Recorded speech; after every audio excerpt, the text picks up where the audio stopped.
После реформы сельского хозяйства и водного сектора мы организовали бассейновый совет в реке Исфара.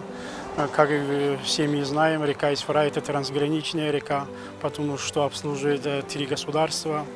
И после как мы создавали бассейн реки Исфара, мы каждый год 2-3 раза собираемся вместе с киргизской стороной и вместе обсуждаем все вопросы, которые в те моменты нуждаются в решении правильных подходов. В последнем совете бассейнового совета вопрос был поставлен так, чтобы для одноразового очищения каналов выделять деньги.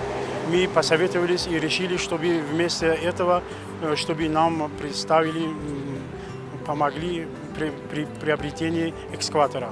Это сегодня, я думаю, вот сегодня экскаватора в наших руках, я могу смело этого говорить, и в будущем мы будем смело поддерживать всех АВП, которые созданы при бассейновом совете.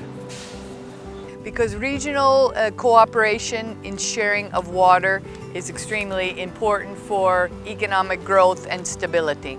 And members of the local communities play the most valuable role in sharing of water and energy resources. The U.S. government is pleased today to be able to present this tractor to you, which will help you with irrigation, maintaining of your canals and ditches, and the network of irrigation for farmers.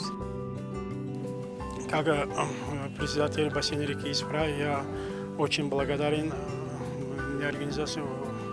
международным организациям, которые всегда поддерживают нас. И вот сегодня, благодаря им, нам поставлен экскаватор, в который мы очень нуждаемся, потому что в нашем балансе почти 1000 километров межхозяйственных и внутрихозяйственных каналов.